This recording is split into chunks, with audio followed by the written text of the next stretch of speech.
நண்பர்கள் அனைவருக்கும் வணக்கம். இந்த காணொலி பதிவில் நாம் என்ன பார்க்க போறோம்னா, இன்குபேட்டர் வாங்கி ஒரு 4 வருஷம் பக்கமாக யூஸ் பண்ண இன்குபேட்டர். இது முதல்ல வாங்கின இன்குபேட்டர். இந்த பாக்ஸ் தான். இது நண்பர் ஒருத்தர்கிட்ட இருந்து வாங்கியிருந்தேன். அந்த டைமில் இது வாங்கி ஒரு 4-5 வருஷம் கிட்ட ஆகுது. நான் பண்ண ஆரம்பிக்கும் போது முதல்ல வாங்கினது. இப்போத்துக்கு பார்த்திங்கன்னா அது வரைக்கும் எந்த ஒரு பிரச்சனை இல்லை. அதில் சமீபத்தில் ஒரு 2 பிரச்சனை வந்தது. அது என்னென்ன, அதை நான் எப்படி சால்வ் பண்ணேன் அப்படின்னு தான் இந்த காணொலி பதிவில் பார்க்க போகிறோம். இது என்னென்னா, இன்குபேட்டர் பேட்ச் ஓட்டிகிட்டு இருக்கும்போதே இந்த பிரச்சனை வந்தது. முட்டை பார்த்திங்கன்னா ஒரு 100 முட்டை வச்சு ஓட்டிகிட்டு இருந்தேன். கடைசி ஒரு 15 நாளுக்கு அப்புறம் ஒரு ப்ராப்ளம் வந்தது. அதுக்கப்புறம் நான் என்ன பண்ணேன்னா, என்கிட்ட 3 இன்குபேட்டர் இருக்குது ஆக்சுவலாக. அதனால் நான் மீதி இருக்க இன்குபேட்டரில் இதை முட்டைகள்லாம் மாற்றிட்டு அந்த ப்ராப்ளத்துக்கான சொல்யூஷன் தான் நம்ம இந்த காணொலி பதிவில் பார்க்க போகிறோம். ஸோ இதில் முதல் ப்ராப்ளம் என்ன வந்ததுன்னு பார்த்திங்கன்னா, ஓல்டர் ப்ராப்ளம்.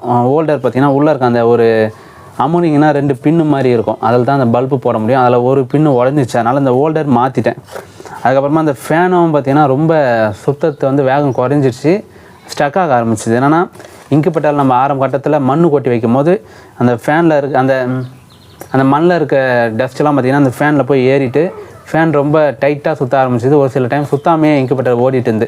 அதனால் இந்த ஃபேன் மாற்றலாம்னு சொல்லிட்டு நண்பர் கீர்த்திவாசன் அவர்கிட்ட தான் ஃபேன் வாங்கினேன்.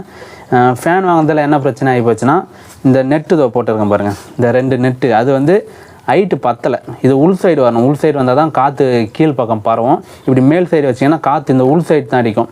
அதனால் பார்த்திங்கன்னா இந்த இன்குபேட்டரை முட்டையெல்லாம் மாற்றிட்டு அப்படியே எடுத்து வச்சுட்டேன். இப்போ இன்றைக்கி ஒரு பேட்ச் லோட் பண்ணணும் முட்டை. அதனால் நண்பர்கிட்டேருந்து அந்த ஃபேனுக்கான ஒரு 2 நெட்டு வாங்கியிருக்கேன். அதை எப்படி மாற்றுறோம், இது என்ன ப்ரொசீஜர் அப்படின்னு தான் பார்க்க போகிறோம். அதே போல் நிறைய நண்பர்கள் பார்த்திங்கன்னா தெர்மாஸ்டேட்டுக்கான வேல்யூ செட் பண்ணுறது அப்படின்னு கேட்டுகிட்டே இருக்கீங்க. அதையுமே நம்ம இந்த காணொலியில் முழுமையாக பார்த்துடலாம்.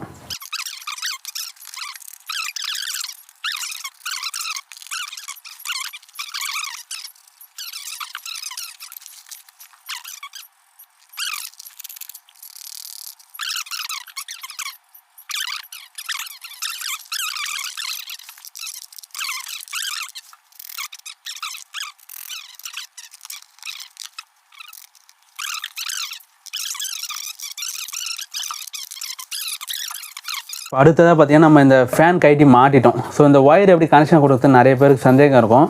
அது ஒன்றுமே பிரச்சனை இல்லை. அந்த சிவப்பு கலர் கருப்பு கலரில் வரும் ஃபேனு. அதே மாதிரி பார்த்திங்கன்னா, இங்கே தெர்மாஸ்டேட்லேருந்து 2 ஒயர் பிரியும்.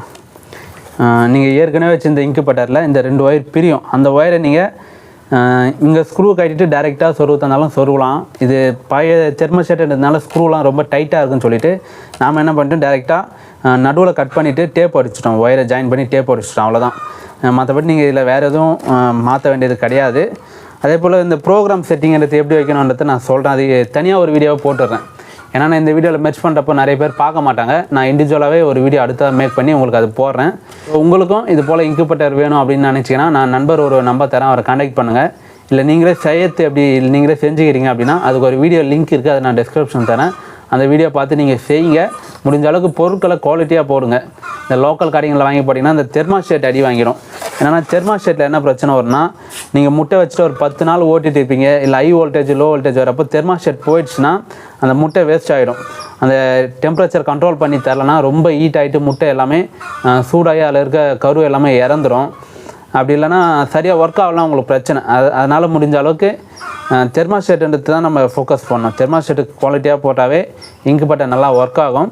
இது எனக்கு தெரிஞ்சு வாங்கினப்போ போட்ட தெர்மாஸ்டேட் இது வரைக்கும் எந்த ஒரு பிரச்சனை இல்லை, நல்லாவே போயிட்டு இருக்குது. ஸோ இந்த வீடியோ பிடிச்சிருந்தால் லைக் பண்ணுங்கள், கமெண்ட் பண்ணுங்கள், ஷேர் பண்ணுங்கள். நன்றி நண்பர்களே.